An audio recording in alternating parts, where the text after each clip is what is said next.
Hey guys, so there's been a tragic story circulating this week in Japan of an Australian guy who was arrested for trying to see his kids. So first of all, the stories that I've seen, they've included pictures of him and also mentioned his name.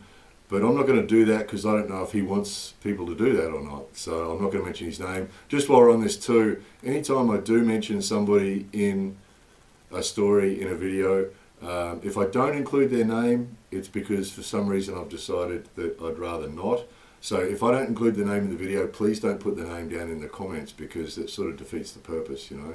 So sometimes it's just preferable not to name people when these things are being discussed. So anyway, the story is apparently that his wife had sole custody of the kids and he wanted to go see the kids' sports day because sports days are happening at the moment in Japan. We got ours tomorrow. But apparently he was in some city building and he refused to leave. They told him to leave and he refused to leave and the police arrested him. So very sad. So there's a whole heap of stuff to talk about here. The Japanese sole custody law has been a problem for a long time. There's a lot of things in Japan, you know, people often talk about Japan living in the future, and in some ways it is, but in a lot of societal ways, a lot of things in society, a lot of things in relationships and things like that, it's like living 60, 70 years ago. You know, we've talked about different things like this before, and this is one of those examples. I mean, the sole custody law is terrible. It's terrible for one of the parents, but more importantly, what they don't seem to talk about much is how bad it is for the kids. Now, we've had a bit of experience of this, a few examples of this. One is there's a family friend in Australia that I don't really know them. It's a friend of my mother's, and they have a son. And I sort of I heard his story over the years that, oh, he's come to Japan, and then I heard that he'd met this lady, and then I heard that they'd got married. But there was just different little warning signs when I was hearing it over the years, what was happening with them, and I didn't like the sound of it at all. And in the end, they end up breaking up. And he went back to Australia for a short time, and by the time he came back again, what happens is whoever has custody of the kids gets to keep them usually. That's usually how it works. And the other thing is that, as some of you guys know, the Japanese legal system tends to be prejudiced against foreigners. I mean, they won't admit to that, and you know, it's not sort of written down anywhere, but there's been so many examples over the years, you know, and as we've talked about in previous videos, you never want to be in any conflict with a Japanese person in Japan because probably you'll lose. And it doesn't matter who's in the right, who's in the wrong, you know, it's just that's how it tends to work. So when it comes to this custody thing, usually what happens is if someone has kids, you know, to a Japanese partner and they're in Japan, and they break up, usually it's the Japanese partner that ends up with sole custody of the kids. And this has been a topic, you know, there's that example through our family friend, but over the years, I've had so many emails from people that at the end of their tether that have said, you know, I've been watching your videos for years and here's my problem and what do you recommend?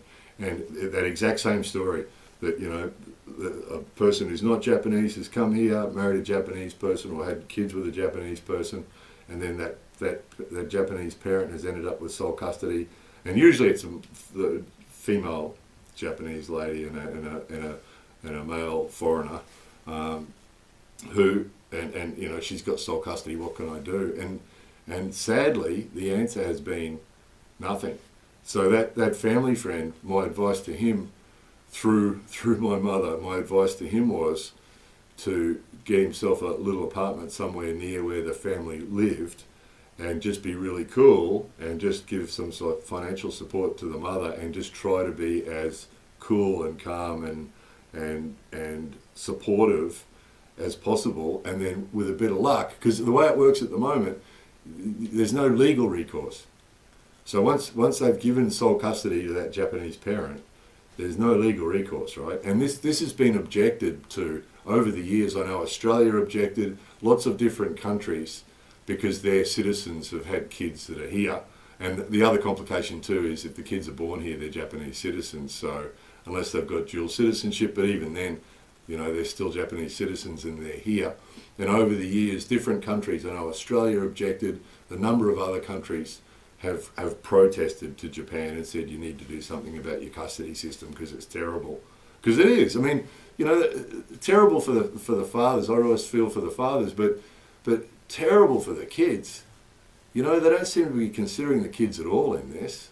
Just terrible. And that example through our family friend was he went back to Australia just for a short time because he was, you know, going through the divorce thing.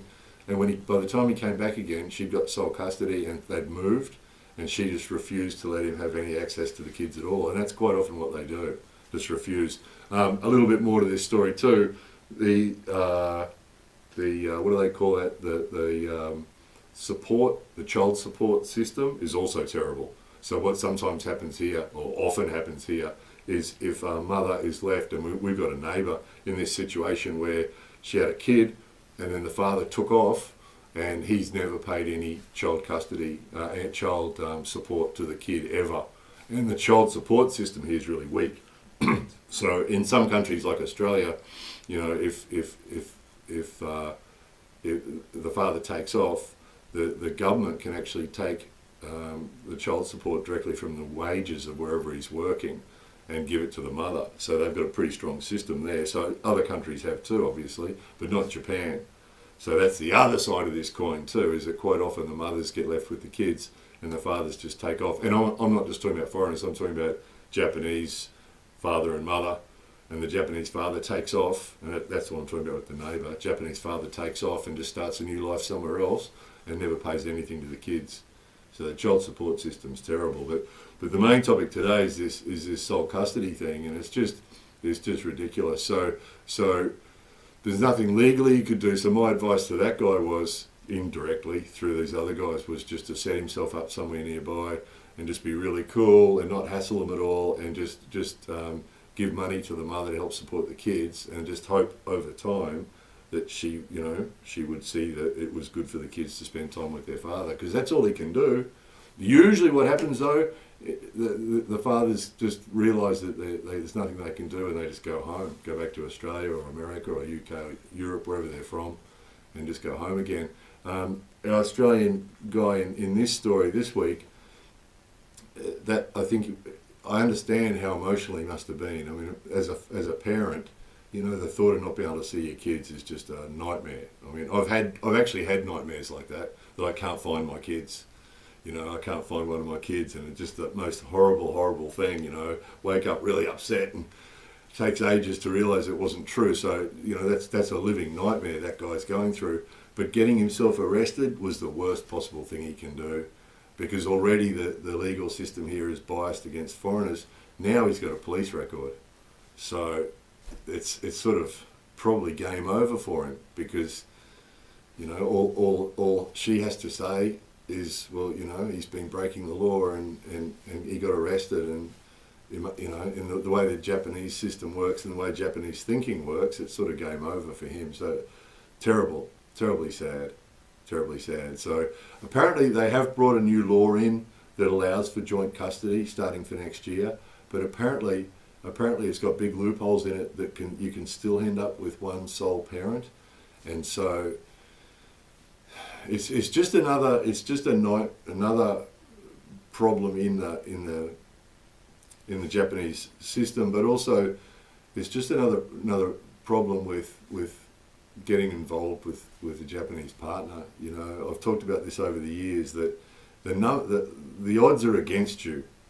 You know, if you get a Japanese partner, the odds of you staying with that partner, the odds are against you. And over the years, we have seen different statistics on this, and they're always terrible, because there's a whole heap of things against you. I mean, one is, if you end up with a Japanese partner, you know, one of you has to give up their home country and their family and friends and live in the other person's country. So the Japanese person has to go live with you in your country, or you have to give up your country and family and friends, come live with them in their country. And then the cultural differences. I mean, lots of you guys have seen the videos over the years talking about different cultural things in Japan, and different people have said, oh, I couldn't live with that. And when you've got a Japanese partner, you know, you just have to live with it. And all those things that are difficult to take, you have to live with it. You can't complain about it.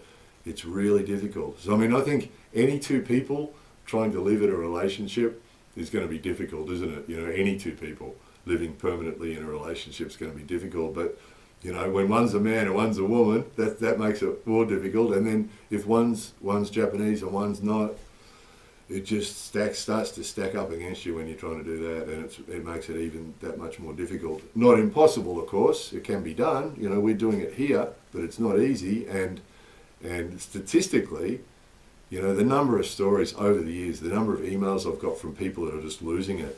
You know, the people have been in a relationship with a Japanese person. I don't know what happened. It was all good, and then suddenly she doesn't want to see me anymore. Usually it's a foreign male and Japanese lady, but sometimes it's a Japanese guy and a foreign lady, but sometimes a Japanese guy and a foreign guy. But quite often they'll send these messages and say, you know, everything seemed to be good. I don't know what happened, and then suddenly didn't want to see me anymore. And, you know, it's really sad. And then this one is the worst. The number of emails I've had over the years from guys, usually guys at the end of their tether, because, you know, I don't know what to do.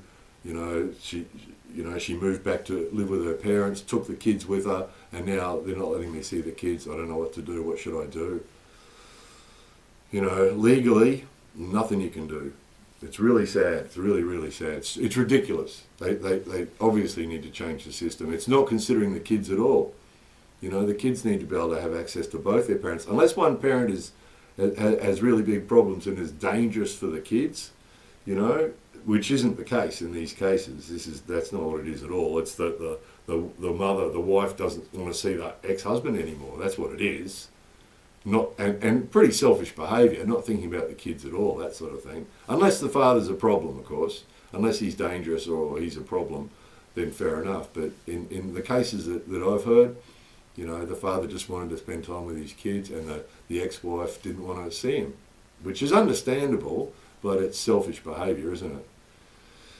So, you know, the lesson in this, you know, you got to think long and hard before getting involved with a Japanese person, and before getting married to one, and before having kids with one, because this is just one more thing in it that is really horrible, potentially really horrible, you know. So you got to think long and hard before getting in one of these situations. And as for the Japanese laws and rules about this sort of thing, it's just anything about relationships or psychology or you know, it's just like living in the past. It really is. It's like living 60 or 70 years ago. The psychology thing, you know, you hear them talk here about mental. So if someone has any sort of issues at all, any sort of issues, from just, you know, slight depression or some slight issue to major problems, you know, full-on problems, anyone on that, anywhere on that scale, it's mentaru. Mentaru, or they say sick, byoki, karabyoki. And I've been to 2 funerals where people killed themselves, where that's how they explained it. Byoki.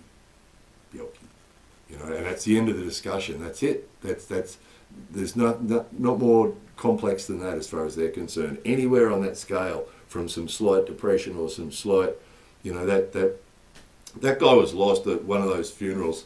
There was a guy that had just retired, and he sort of was a bit lost, you know, and because his job is his life, and that happens here a lot. It's their whole life is their work, and they retire, they feel like they've got no value, and at that stage everybody around was just saying gembare, and it was all too much for him. Went and killed himself, and byoki, they said at the funeral, byoki, and that's the end of it. And, you know, obviously it was some depression brought about by he's just a bit lost because he didn't have any direction anymore. But they got no idea. They got no idea. And you've got the same thing happening at the moment with kids not going to school. 350,000, this should probably be another video, 350,000 kids in Japan are not going to school at the moment. And, you know, this will be another video. But what's happening there is they used to go gembare, and 30,000 people kill themselves every year. So suicide, so they don't want to say gembare anymore. So now what they do is they say giba apu, and just let the kids stay home, right? So that there's no middle ground. So just there's no modern psychology, and even when you talk to kids, we know some kids, a kid that went to counselling at the school counsellor, and I said, what did he say? What did he say? Nothing, really. Just the advice to the parents was don't push. That's across the board. When we talk to different parents and they tell us different things, across the board, that's the advice they get from doctors and counsellors and teachers and everybody. Don't push. Because they used to say, get better, do your best, do your best, do your best, until people kill themselves. So now they don't want to say that anymore. So now they go, don't push. And that's it. That's it. So it's really, any sort of psychology or relationship stuff, or in this case, this custody thing with kids, no awareness, of modern psychology, or, things that for us are just normal that we talk about at barbecues and when we're in our own countries with family, friends and people, and, psychology and counselling and all that sort of thing, and about kids, kids need to see both their parents, don't they? It's important. Sort of basic stuff for us, and they got no idea. They got no idea. They don't think about it at all. It's shogunai. Shogunai can't be helped. So it's terrible. It's terrible. So when I saw that story this week of this Australian guy,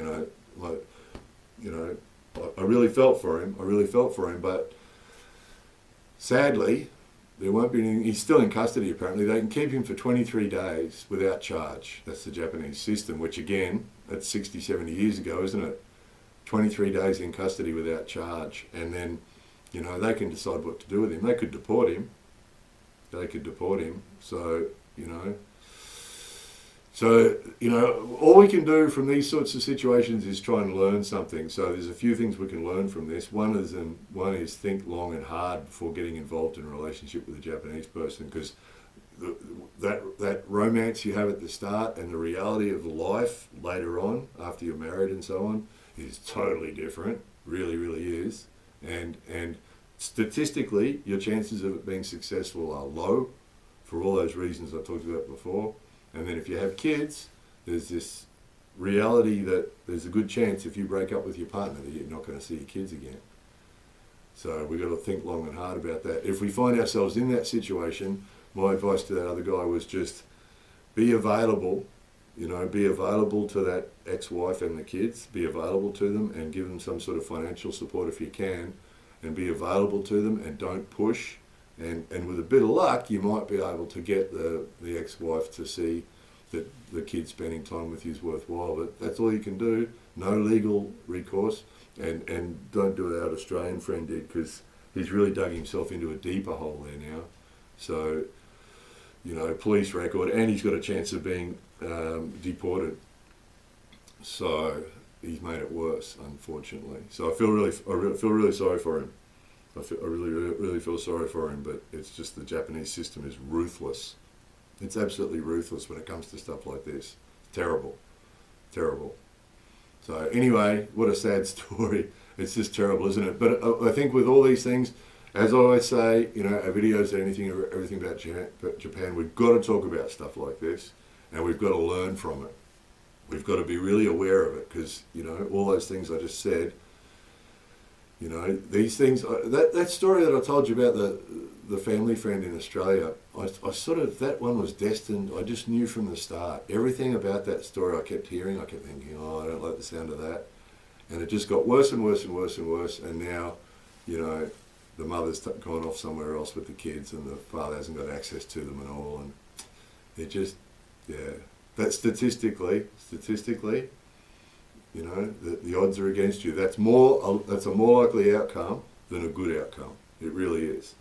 I've been extremely lucky in my situation here, and it's taken a lot of hard work to make it work. So we can learn. All we can do when we see these bad situations is learn from them. That's all we can do, isn't it? And obviously any sort of campaigning that we can do to push the Japanese government to change this, but pushing from the outside doesn't work, as we've seen over the years.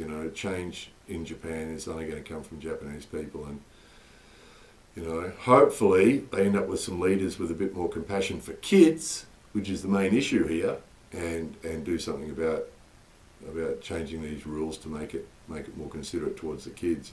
Better for the kids. Anyway, I'll have to do that video about the school kid thing, the absenteeism from school, because that's a whole topic on its own. equally depressing. Sorry guys, but we've got to report on everything that we see, and we've got to try and learn from all this stuff, haven't we? More videos coming soon.